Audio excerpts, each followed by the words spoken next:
Hello friend, digital ज्ञान दर्शन में आप लोग का स्वागत है। मैंने कल का कारक आप लोग को बता दिया है। मैं आप लोग को उसके आगे कारक है चौथा जो कि बताने जा रही हूँ, उसको देखिए। चौथा कारक है इसमें संप्रदाय कारक।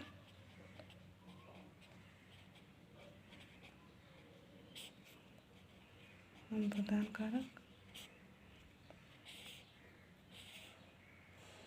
जिसका पहले आप लोग को परिभाषा दे देते हैं।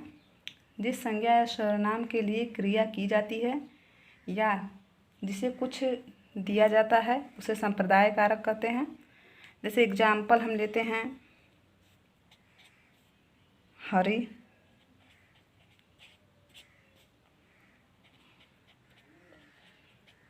मोहन को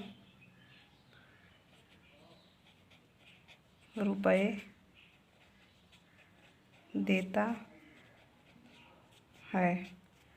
अर्थात कहने का अर्थ में ये है कि जैसे हरि जो है मोहन को क्या देता है, रुपए, अर्थात देने के अर्थ में संप्रदान कारक। एक और उदाहरण ले लेते हैं हम इसका।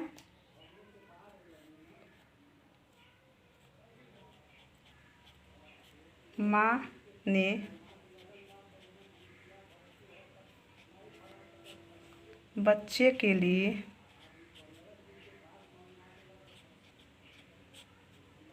खिलौने खरीदे। अर्थात माँ जो है एक किसके लिए खिलौने खरीद रही है, अपने बच्चे के लिए, तो वो भी देने के अर्थ में है। तो इसका अर्थ हम ये कह सकते हैं कि इसमें भी संप्रदान कारक है। अब हम अगला कारक देखते हैं, पांचवा कारक। ये रहा चौथा, और अगला पांचवा कारक है अपादान कारक।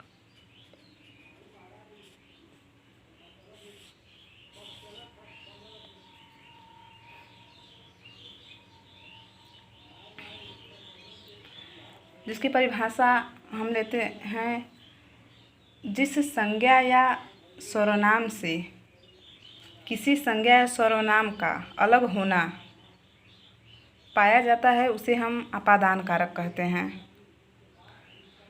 जैसा मतलब कि हाँ आप लोग को बता रहे हैं कि जैसे कि किसी भी चीज़ का अलग होना, उससे कोई भी चीज़ है वो अलग हो रही है, तो उसमें हम अपादान कारक ले सकते हैं। जैसे हम एग्जाम्पल लेते हैं,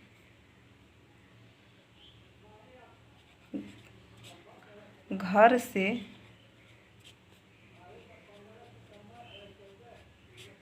लौटा हुआ लड़का।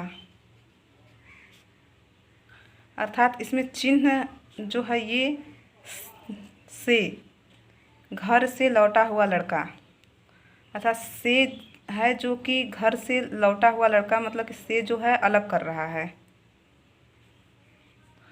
और एक और हम उदाहरण आप लोग को देते हैं,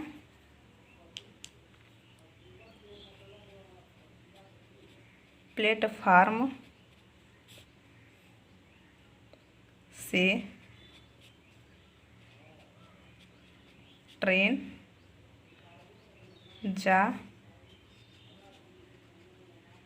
चुकी है। अर्थात कहने का अर्थ इसमें यह है कि प्लेटफार्म से ट्रेन जा चुकी है, तो प्लेटफार्म से क्या अलग हो रहा है, ट्रेन। तो जो इसमें से है वह अलग होने के अर्थ में मतलब अपादान कारक की परिभाषा को सच कर रहा है। एक और हम उदाहरण दे देते हैं आप लोग को, अगर नहीं समझ में आया है तो देख लीजिए ध्यान से। चूहा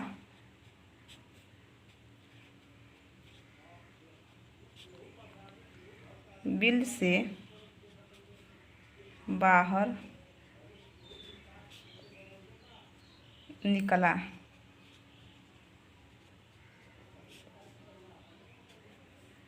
अर्थात चूहा जो है किससे बाहर निकल रहा है? बिल से। तो जो से है ये चूहा को बाहर होने के अर्थ में अलग कर रहा है, अर्थात कहने का अर्थ ये है कि जो से है वह अपादान कारक का जो एग्जाम्पल मतलब परिभाषा जो हम दिए हैं कि किसी संज्ञा या सर्वनाम से किसी संज्ञा या सर्वनाम का अलग होना पाया जाता है, उसमें अपादान कारक होता है। उस चूहा जो है बिल से निकल रहा है, बाहर हो रहा है, तो इसमें हम अपादान कारक ले सकते हैं। अगला हम लेते हैं संबंध कारक।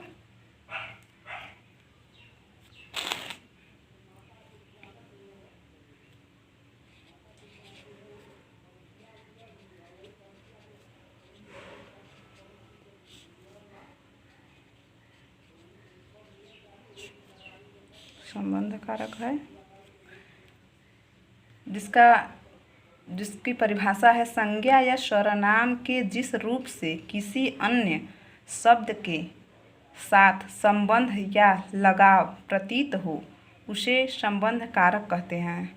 अर्थात किसी से लगाव होना, किसी शब्द या किसी भी चीज़ से हमें लगाव हो या किसी से संबंध हो तो उसे हम संबंध कारक में लेते हैं।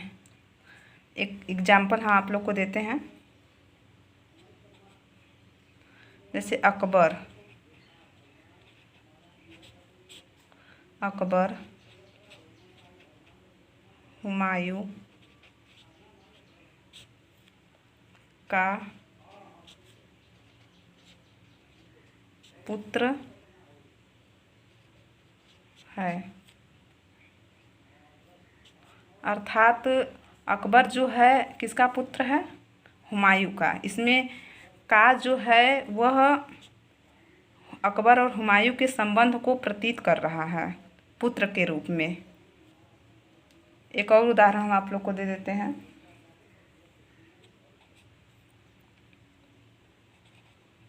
यह वैशाली की सखी है। जो इसमें की लगा है वो भी किसको प्रतीत कर रहा है? सखी शब्द, मतलब कि वैशाली की सखी है। यह वैशाली कोई है जिसको कि की के द्वारा संबंध प्रतीत हो रहा है कि वह वैशाली की सखी है।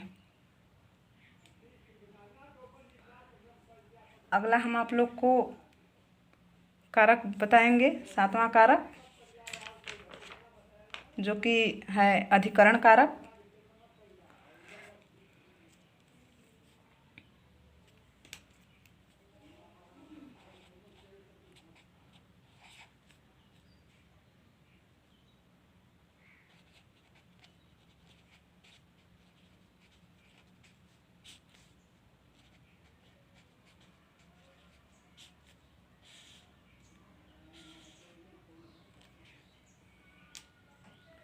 अर्थात इसकी परिभाषा है संज्ञा या सर्वनाम के जिस रूप से क्रिया के आधार का बोध होता है उसे अधिकरण कारक कहते हैं। अर्थात कहने का अर्थ इसमें यह है कि अगर क्रिया के आधार मतलब कि किसी का आधार हो क्रिया का उस पर, तो उसमें हम अधिकरण कारक कह सकते हैं। जैसे कि हम एक उदाहरण आप लोग को दे रहे हैं, पेड़ पर पक्षी बैठा है। अर्थात इसमें पेड़ पर पक्षी बैठा है, तो उसमें जैसा कि हमने उदाहरण दिया था पेड़ पर पक्षी बैठा है, तो जो पक्षी है इसका आधार क्या है? पेड़, क्योंकि यह पेड़ पर ही अपना आधार बना के बैठी है, इसी वजह से इसमें अधिकरण कारक है। एक और हम उदाहरण ले लेते हैं।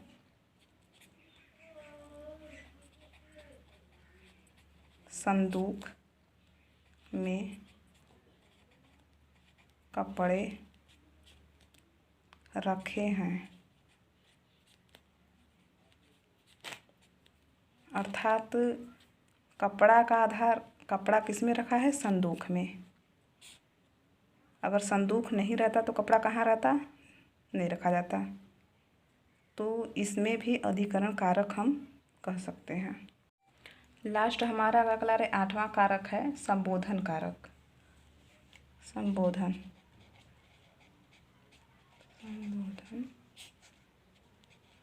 कारक,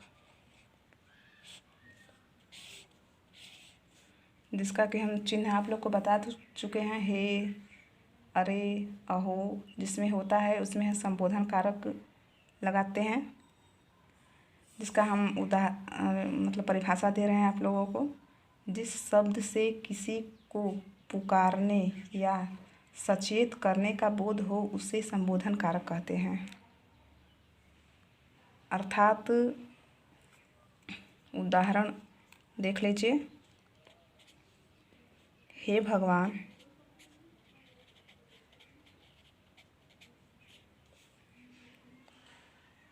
यहाँ पे इसका ये चिन्ह लगेगा, उसे बुद्धि दे। हे भगवान उसे बुद्धि दे या दो। तो जिसमें हे हो गया, अरे भी लग गया, या कोई भी अहो भी हो गया, तो उसमें हम संबोधन कारक लेते हैं।